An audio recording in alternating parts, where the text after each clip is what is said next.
Hello, welcome to another Looney Tunes review video. If you are new to the channel, make sure you subscribe to follow my journey to review all 1000 classic Looney Tunes shorts, and give this video a like as well. So this is a review for Page Miss Glory, released in 1936. It's the 126th in the series, and it's directed by Tex Avery. You can find this beautiful restoration on the Looney Tunes Golden Collection Volume 6 DVD set, and on the Looney Tunes Platinum Collection Volume 2 Blu-ray set, and I've links below for both those sets. It is under copyright, so you will not find this on YouTube unless Warner Brothers themselves choose to upload it. But in case you haven't seen this one, you have a bellhop in a rural hotel. He is waiting for Miss Glory to arrive. Time passes and he eventually falls asleep, and then his entire surroundings transform into a beautifully looking Art Deco surrounding where many are trying to meet Miss Glory and, of course, we're promoting a song. But I will go through the short anyway as we go through this review. In terms of trivia, there's a fair bit to cover. I will say, though, that the musical portion of it will be covered by my good friend Manny Cruz, the Toonie Tenor, as he always covers the music portion of these Merrie Melodies shorts, as in this period of time, you have a song that's being promoted, and in this case, it's not just a song, but it's also a movie, and again, I'll let Manny handle that part of it. So the big one here is that this is the first color short and first Merrie Melodies short for Tex Avery that he directed, although he's uncredited and his crew's uncredited, and you only get one credit here, which I'll discuss in just a moment. Now, Tex himself would be dismissive of this short later on, and we're not really sure why. Maybe it could be because he was uncredited here.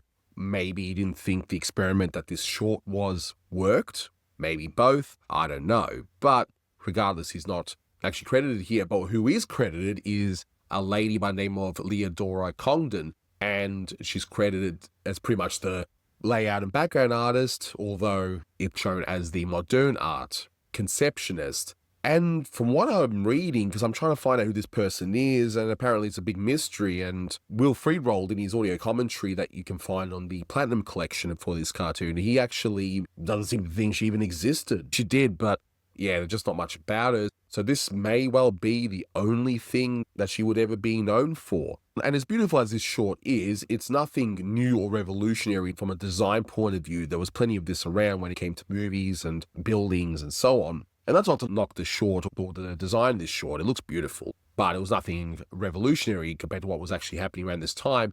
Now, I'm not going to go into a massive art history here, but when I mention Art Deco, what that is a style of art, architecture, and product design. It started in Paris just before World War I, and then became very popular in the United States and Europe during the 1920s to the early 30s, and you can more or less match it with the whole Roaring Twenties style, if you will. And then once the Great Depression happens, you see less and less of this sort of a design. One of its main features is the bold geometric forms, and that's why if you see this short, when we say Art Deco, you'll see there's a lot of strong shapes, or strong rectangles, and so on. You can still see a lot of Art Deco today. A lot of it still survives, and a great example would be the Niagara Mohawk building that is in Syracuse, New York, and that's a beautiful building. If you look at the photos of that, that is perhaps a really good example of what we mean by the Art Deco style. And then as you're watching the short, you'll see a lot of sequences where characters look very different to the characters that you would see in the bookend-ended parts of this short, and even some of the other characters within the main part. But it all looks like it's something out of Esquire magazine or something out of the New Yorker where you see the cartoons within. And they would have this particular style, so clearly that's what they're going for. And the way this is all laid out, the musical parts are all laid out as though it's a Bubsy Berkeley musical sequences with these top-down shots. You've even got point-of-view shots, one of which Tex Avery plays for laughs later on. If you watch a lot of movies where Bubsy Berkeley does the music sequences, well, that's what this is all playing up.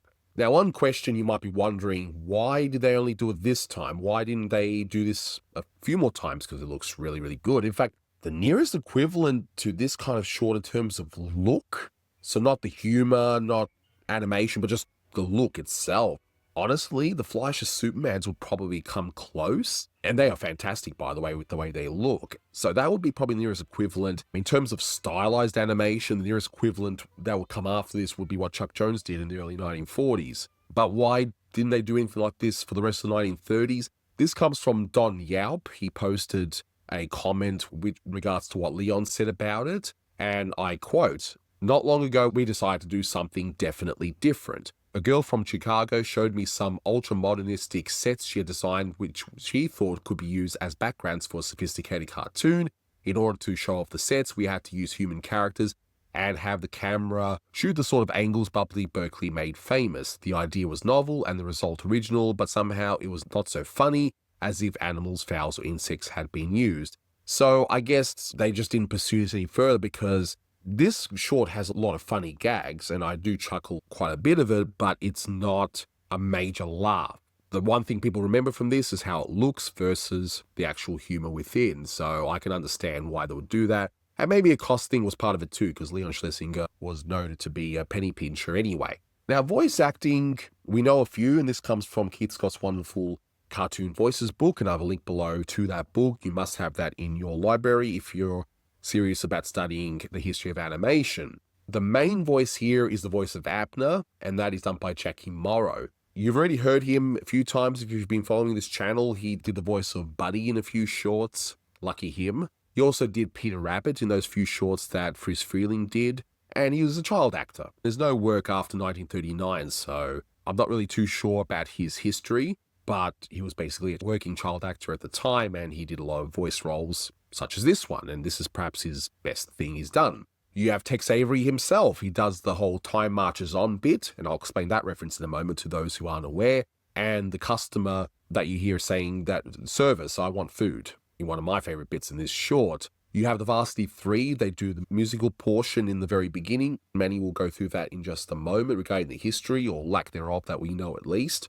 And at the very end, with the punchline of Miss Glory, we have Bernice Hansel, who was known for doing those cutesy voices that were prominent in the 1930s, and then once that went out of vogue, she just didn't do any more voices after that for whatever reason. Now, there are other references, but they are things that I'll point through as we go through the short from start to finish. And it's also interesting when this short opens how you'll see Page Miss Glory in big words, but you'll also see words and music by Warren and Dubin, who wrote the actual song for the movie itself. And the fact that the title cards actually credit the creators of the song that's being promoted here is quite an interesting one. They didn't really do that too often. They did it only a few times. And then you have the modern art conceived and designed by Leodora Congdon. Leon Schlesinger has quoted about her. She did indeed exist. We just don't know anything really much about her. But we open up, and honestly, if you just watched the first bit and you didn't know anything about the credits here, you might think this could be another Friz Freleng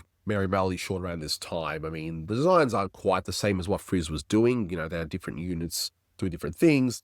The unit here that Tex Avery has includes the likes of Chuck Jones and Bob Clampett, but the actual colors here definitely scream 1936, and because Warner's only just got the right to do the 3-strip Technicolor process, I guess one of the things I wanted to do is just put it to full use, and they definitely do, especially in the beginning. And then they do some very creative things once we get to the dream sequence later on. So we're in the rural town, everyone's welcoming Miss Glory, and we are now at a hotel where we see our bellboy, and I love the design of this bellboy. It's kind of reminiscent of the sort of designs that Tex Avery would do, especially later on when he does the so-called hick characters in some of his MGM cartoons later on. So he's looking at the poster that says smoke cigarettes. I mean, they can't really, I suppose, add what they're referencing here, but that's a reference to the Philip Morris cigarette campaign that features a bellboy. And, you know, he's looking at it thinking, yep, he's got dreams of the big city life. The bellboy in those cigarette ads looks very distinguished and would most likely deal with some high-end clientele. But then he contrasts it to how this bellboy looks, and, you know, he means well on that, but clearly what he's wearing is ill-fitting, and it's a nice little touch there. The pants are too short, the top's too short, but you can see that he's well-meaning at the very least. You can't help but love this bellboy character.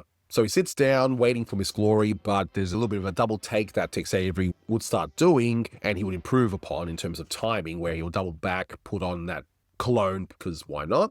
And we get some fake-out bits where you hear something, you think it's a car horn. Nah, it's a bunch of geese. Then we see the cow, so another fake-out gag.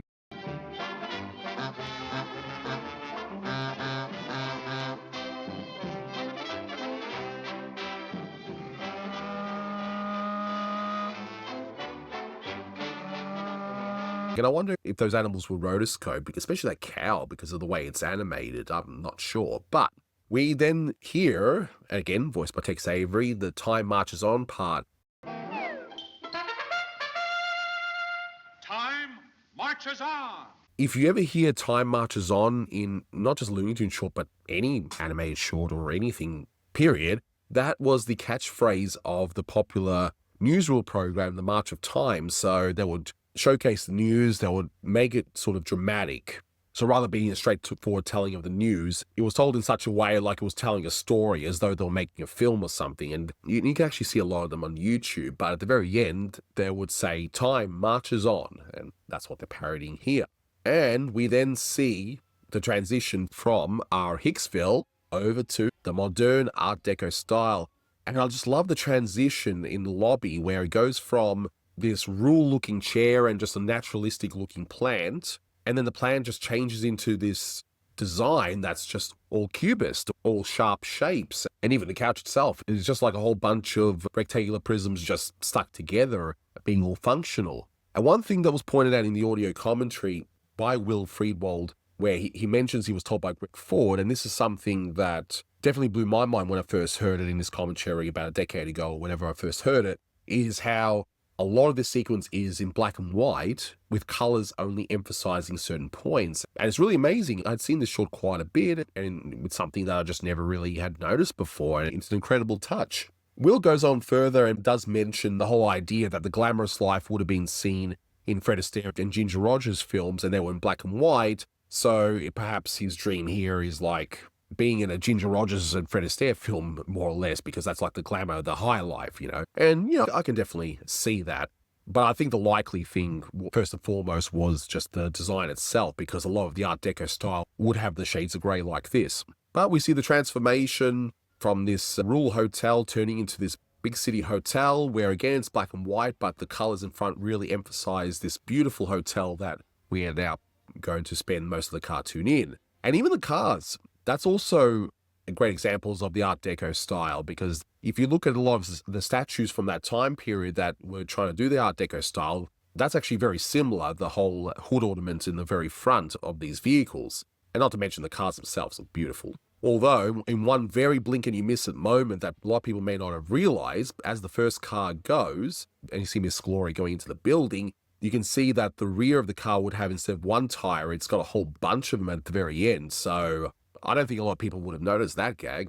There it is, you know. And we see this old man suitor, I suppose, just showing up in his nice little flashy red car as we go inside the hotel. And we see that not just him, but also all the men seem to want him to page Miss Glory, as we're going to get into our song very shortly. And we get a sequence here where it's beautifully timed comedically, where Bellboy goes forward, gets the alcoholic beverage on his plate, then a more portly bartender gets it back. We hide behind a column, and we see, of course, the red nose. So at any given moment in this, Avery is trying his best to insert lots of humor, even if you're not maybe rolling on the floor laughing or anything, but at least you can see that he was trying. And now we see the first part of the song, which again, Manny Cruz will go through in just a moment. But I love the design here where, as I mentioned, it's something like maybe out of Esquire or the New Yorker, but I like the contrast between a bellboy, who's in the 1930s cartoon style at the time, that Friz Freleng was doing,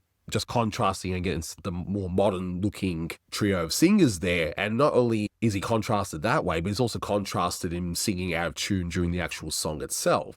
But this sequence is stunning. Just the way it's laid out, colors that emphasize certain moments. And do yourself a favor, I mean, check this out on the Platinum Collection Volume 2, which has the high-definition version of this. And it's also where you can get the audio commentary. For some reason, it wasn't on the Gold Collection Volume 6. But when you see this in high definition, and I'm showing you the high definition version, all the colors just pop. It is incredible. So we can see, you know, drinks being prepared, shakers being shaken up, and you see that we can see certain shots which would be emphasized with like an iris. But then even Avery plays up the whole iris bit for laughs, where you see one drink being served, the cup transforms into a different style of cup, but we see that this little iris thing is from the inside of someone's mouth. So even during a musical sequence, rather than playing it completely straight, which is what Friz Freleng was pretty much doing up until this time, Avery just plays it all up for laughs. And speaking of playing it up for laughs, you see in sequence, songs going, all the champagne bottles are being popped, except for the last one, and the music stops just to allow that poor bartender to open up that one, and then we can get the music going again. Avery even sees fit to include a moment of 2 orange slices with cherries just dancing along and then just going into the drink, and yeah, we even get a little punchline of sorts at the end of this whole song sequence with our trio being, well, I'd imagine they'd be pretty plastered after drinking all those drinks in front, but anyway. So we pause for a moment with the song, and now we're on to a few humorous moments. Now, in researching this, Mark Hauser believes that this whole bit with this rich old lady walking along is done by Bob Clampett. That's who he believes. And I can see some similarities between the faces here and the times that he would animate Porky Pig in some of the early Tex Avery shorts, but I'll defer to Mark Hauser's opinion on Bob Clampett actually animating this particular moment. And this is one of those examples where Tex Avery would just make fun of the upclass. So here, the shirt's ripped off by Abner standing on it, and instead of getting angry, this woman just decides to do this wonderful fan dance, and there's even a spotlight on her. So it's a weird moment. Not only is it animated really well, but it's also just really funny, and that's the sort of gag that Avery would do.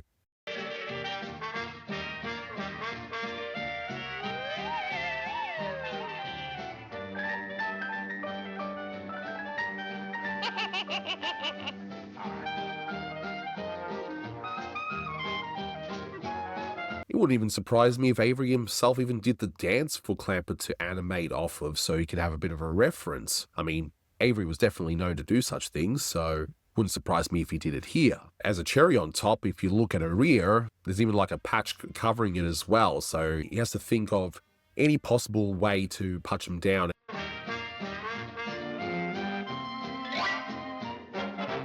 But now we reach my favorite in terms of the funniest moment, and this is the bit that I would always remember as a kid, because I'd seen this one when I was younger. It wasn't a go-to thing for me, but this bit was always etched in my mind. This obese man wanting service, and they all assume that because he's big, because he's obese, we got to make sure that we load up his plate with food. I want service! Service! Service!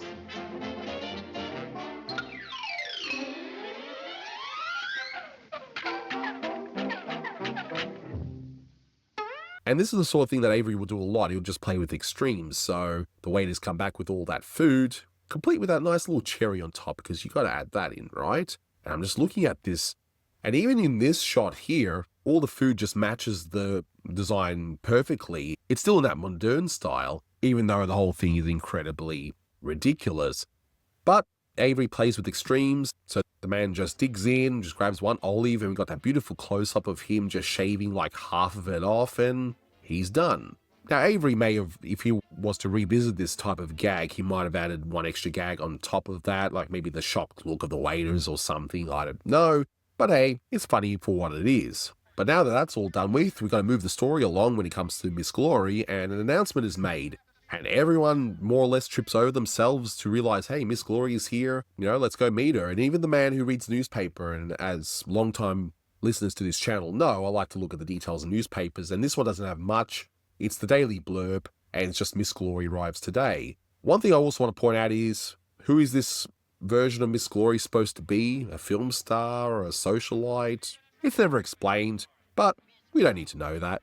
But rather than using the design of those singers that we saw a moment ago, we see that Avery is back to using the typical 1930s designs that was used, but still matches with the scenery here. So we even see an old man here that, despite having a broken leg, his 2 legs work like a windmill, so there is that. I wonder who would have animated that part, because that's an interesting bit of animation there. But then we're back to the modern style of character designs, where the waiter is hearing that Miss Glory's here, and he just drops the entire plate of food onto this rich couple here. Just, that always gives me a chuckle. And the man's even coming out of the steamer, he grabs his clothes into the steamer and dresses up, but for some reason leaves his shoes. I mean, I guess Miss Glory must be a really big deal. Another bit that made me chuckle is this chef.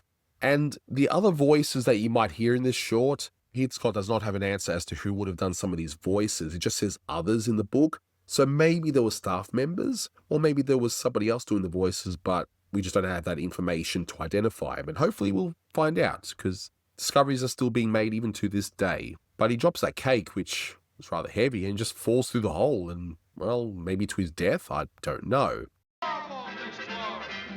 Miss Glory? The one and only Miss Glory. Miss Glory. Some more would-be suitors hear the news, and they even do a football movement as well. And I'm not sure how far they're going to get, but they end up in an elevator, and we get a whole scene which is beautifully timed, maybe goes on a little too long, but it's still pretty funny, where it's man versus technology, more or less. So our bellhop is trying to get in, and just to put this into perspective to those who may not be aware, especially the much younger generation, elevators at the time needed actual elevator operators. These days, obviously, you push a button and it takes you where you need to go, but back then, the elevator operators needed to literally operate the elevator. That's why you have such a gag here. But he ends up going into one, and sure enough, the elevator operator says out to lunch. And now we're into the moment of the second part of the song, where everyone's rushing over in order to dance with Miss Glory. And I gotta say, I love the design here of Miss Glory, just the simplicity of it, and even these characters here. Say what you want about this short, but man, this scene looks stunning, and the way the colors just pop, it's like they really wanted to take advantage of the fact that now they have 3-strip Technicolor here. But another thing as well, as I mentioned before, Avery tries to put humor into the actual song number itself rather than letting it play straight, which is what Freely had been doing. So one of the things he does here is, how complicated can an elevator be that you need an elevator operator? Well, you can see those buttons there that, yeah, be quite complex indeed. Top floor, down, slow, high up, reverse, stop, fast, and basement. Yeah, it's some elevator. And heck, if you even look at this elevator, it's got such a beautiful design. It's incredible. And we see what's essentially Bubsy Berkeley type musical. So every single layout here that you see of the actual song itself would have been likely something that Bubsy Berkeley would have done. You know, the whole top-down shot, the bottom-up shot, and just the wonderful timing of everyone in perfectly synchronized. But we see that our bellhop, he finally can see Miss Glory off into the distance, but no, the door shuts, the elevator flies up, and he lands to the ground. And one interesting thing, the slow-mo, is the actual backgrounds as well, just how cubist a lot of that actually looks. Now, of course, it's meant to complement the foreground and the stuff you actually are meant to see, but when it comes to freeze-framing this sort of stuff, it's quite fascinating to see what they did to fill the screen, as it were. I mean, heck, even this tram or trolley car, depending on what you want to call it, while it looks rather menacing, it's, again, even that design is incredible. But as it turns out, it was only a dream, and we see that our hotel manager says that Miss Glory is here, and we see a whole bunch of people just welcoming Miss Glory. But if you look at the designs, they look rather interesting, but they're actually all caricatures, and thankfully they've already been identified. So from left to right, you've got Virgil Ross, you've got Melvin Tubby Millar, Bob Cannon, and Bob Cannon, whenever he's caricatured, is usually someone that's really small. Bob Clampett himself, Tex Avery, Sid Sutherland, and Chuck Jones. And it's been noted that it was likely Bob Clampett doing these designs, as it more or less matches up with the type of drawings that he did around the studio at this time. But the car rocks up, the bellboy approaches, and it doesn't expect that it's actually a little girl that is Miss Glory in this case. And as per Will Friedwald, I happen to agree with him. The punchline doesn't quite work if you really think about it, because if Miss Glory is so popular, then he would have already known that she's a young girl, similar to maybe a Shirley Temple type. But whatever, I'm not going to knock it back for that reason. So he faints and she says, "Oh, how I slay them." And then she would say, "Play Don." And as Will Friedwald points out in his commentary, saving me from having to research the origins of that particular line, "Play Don" comes from the Jack Benny radio program, and Don was Don Bestor, who was the band leader. So it's "Play Don," and Don would play along. So I've been prattling on long enough, and with good reason. I think there was a lot to cover in this one, but one thing that still needs to be covered is the music. So Manny Cruz will now take over and discuss the music. So take away, Manny. Hi, everyone. This is Manny Cruz, the Toonie Tenor, coming at you with the latest edition of It's Time for Manny's Music Time, with music trivia for you today. Bum! For the 1936 Merrie melody, Page Miss Glory, directed by Isidore Fritz. Oh, wait, no. We finally have a Merrie melody that's not directed by Fritz Freeling. It is directed by Fred Avery, or better known as Tex Avery. So this is the first time that Tex Avery has directed a Merrie melody, and in color. Woo! So yep, he finally made the leap from the black and white Looney Tunes to the color Merrie melodies. And what a way to start with. Is it the funniest cartoon in the world? No. but it is definitely very, very beautiful to look at, especially considering we have this restoration available. As Anthony mentions it all the time, it's available on one of the Platinum Collection sets, so please go out and purchase it because it looks great. So we're here for music, so let's talk about music. So let's get started. So obviously the title track is Page Miss Glory, co-written by our friends Harry Warren and Al Dubin. If you want to know more about them, please check out the commentaries for a great big bunch of you for Harry Warren and for Al Dubin, the girl on the ironing board. Now, the song itself, and I get this information from Wikipedia, and I quote, comes from Page Miss Glory. Oh, what a coincidence. Not the cartoon, but it is a 1935 romantic comedy film starring Marion Davies, Pat O'Brien, and Dick Powell. It was based on the 1934 play of the same name by Joseph Schrank and Philip Dunning, unquote. And in the film itself, Marion Davies and Dick Powell sing the song, and I was listening to it before, and Dick Powell is always a phenomenal singer, so it was always great to listen to this. And of course, that song you hear throughout the cartoon, and it is sung by the Varsity Three when you hear the various vocal versions of it. I mean, it's played throughout the cartoon and orchestrated and arranged in different ways brilliantly by Norman Spencer, which I'll talk more about later on. But this is sung by the Varsity Three. Now, this seems to be the last time that the Varsity Three are going to appear in a Warner Brothers short.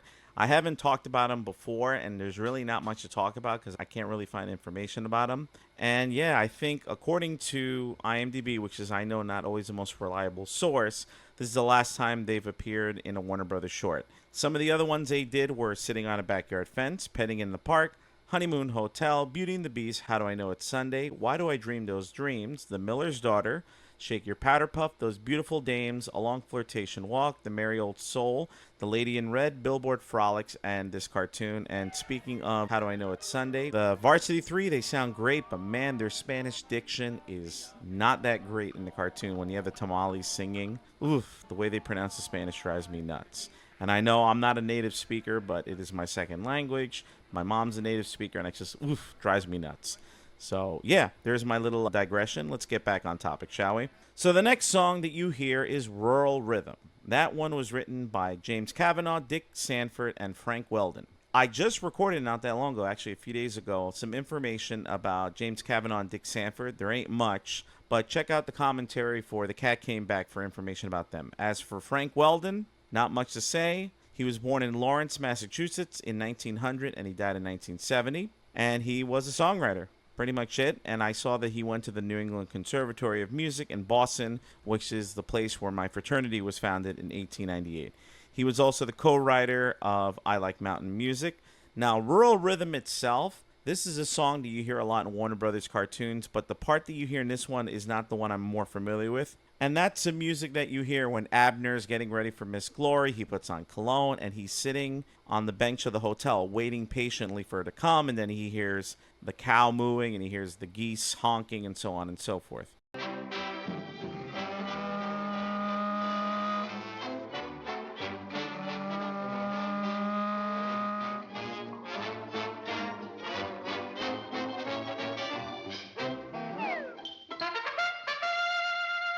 Time marches on.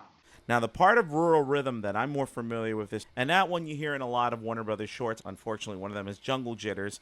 But I know whenever you have like a rural setting, a farm or anything, this is like one of the go-to pieces. Think of like some of the, I can't remember off the top of my head, but I'm pretty sure some Foghorn Leghorn cartoons have Rural Rhythm in it. So, the next one is another cue that's frequently used in Warner Brothers shorts, Lullaby of Broadway, another composition by Warren and Dubin, the Lennon and McCartney of the Warner Brothers world. Now, Lullaby of Broadway comes from the 1935 film Gold Diggers of 1935. And like I said, this one's been used a lot in different Warner Brothers shorts. I always think of the Jimmy Durante-looking bird in 1944's Swooner Crooner that sings the song in it. Now, I actually did not know this, but the Lullaby of Broadway won the 1935 Academy Award for Best Original Song. Pretty cool, huh? You hear little snippets of a Lullaby of Broadway, so when Abner starts imagining and his hotel in rural Hicksville transforms into the Art Deco-ish cityscape. I'm assuming this is New York City because, you know, I live near New York City and I see Art Deco architecture there.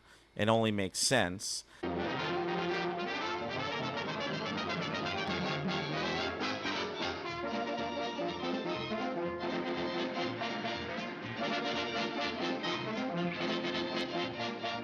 And when the limousine pulls up, that's when you start hearing the lullaby of Broadway. And during that scene with the hotel in the beginning, it goes back and forth between Lullaby of Broadway and the title track. And last but not least, we have the song Rhythm Steps. This was a co-composition by Roswell Metzger and Lou Holzer. Holzer. Let's go with that. Okay? This song is also from 1935. The version that I heard was recorded by Herbie K and his orchestra with a vocal refrain by Shirley Lloyd and the 3Ks. And this is the music that you hear when the announcer in the hotel pretty much announces that Miss Glory is arriving and everybody starts crazy. The old man, the chef, the guy inside the sauna. I went to the gym earlier today and I did not go to the sauna, so I should have watched this cartoon before I went to the gym today. But anyway, I digress. Miss Glory? She's a charming Miss Glory. Miss Glory? Hot diggity dog!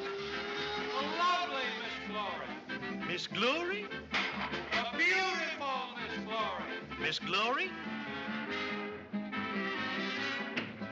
And pretty much all the characters are running around. You know, I always get a kick out of the old man. Hot diggity dog. I still say that now in 2025. That's a song you hear, Rhythm Steps. Now, digging a little bit more into the song itself and the people who wrote it, what's interesting is that, as I said, I heard a version recorded by Herbie K and his orchestra. The co-songwriter, Roswell Metzger, was Herbie K's manager. Now, a tiny bit about Herbie K. I'm not going to jump in too much, but a fun fact that I've heard or read was that Herbie K was married to Dorothy Lamour. He hired her as a singer in 1932, and then they got married in 1935, and they got divorced in 1939 as Dorothy Lamour pursued her film career, and I always remember her as one of the actresses that's parodied in the 1941 Merrie Melody, also directed by Tex Avery, Hollywood Steps Out. Now, Rhythm Steps would be used in one other cartoon this year, The Coconut Grove, because I was thinking, was this used in other cartoons? Because I was like, yeah, it sounds kind of familiar, but yet it's only this one and The Coconut Grove. Now, as I mentioned before, I really love the work that Norman Spencer did. It kind of makes you think, what would have happened if he had more time at the studio? But I really want to shout out his arrangement here and orchestration. If I remember correctly, and someone's probably going to yell at me in the comments, but I remember that his son handled the orchestration, picking out the specific instruments. His dad would write the arrangement.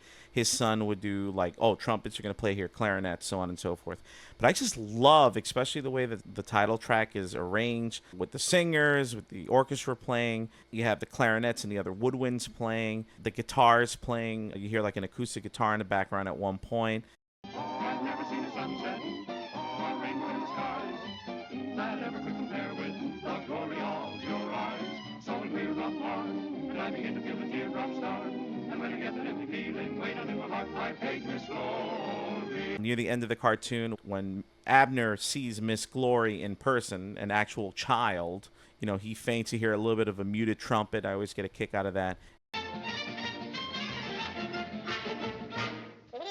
Miss Glory! And I also want to shout out the scene, speaking again of the awesome arrangement done, but just when the elderly, well, I want to say elderly, but, you know, middle-aged woman, she starts doing the fan dance, and you hear a little bit of a vibraphone playing just before she starts dancing. And that whole scene itself, it's so funny, and musically it just sounds so rich. I love it.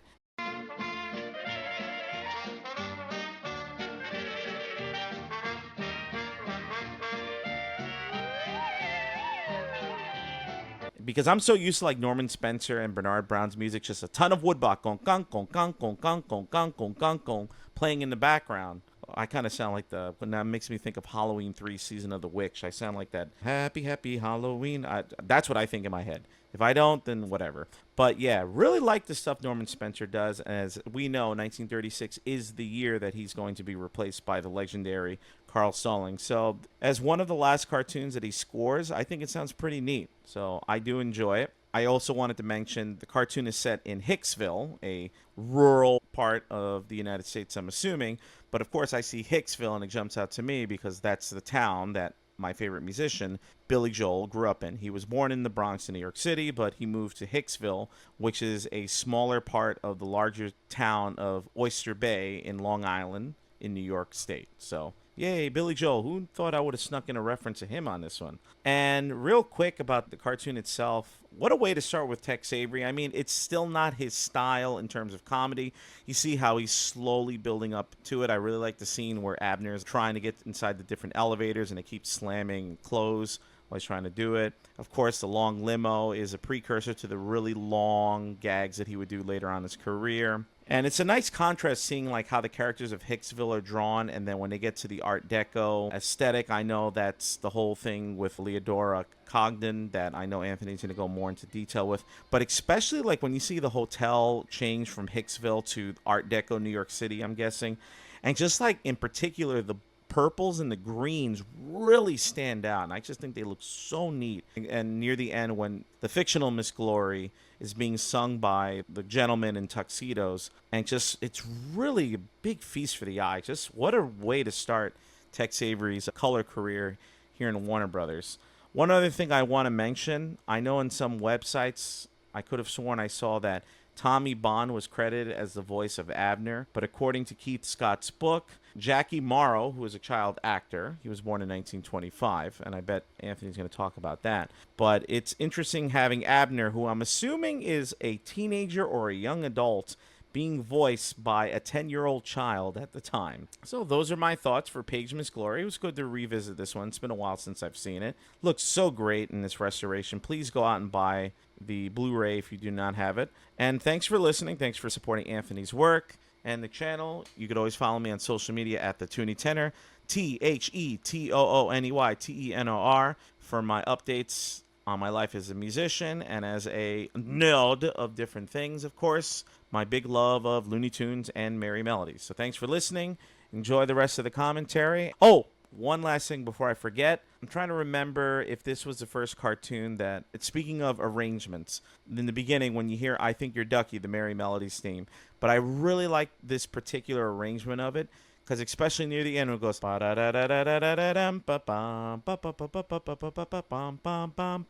in the past, it was played more staccato. So staccato is shortened to text. But in this version, it's a little bit more legato. So legato is smooth and connected. And I've always liked this early 1936 arrangement of the Merrie Melodies theme at this time. But yeah, thanks for listening. Enjoy. And I can't do the high-pitched gesture voice anymore, so I'll just do a normal.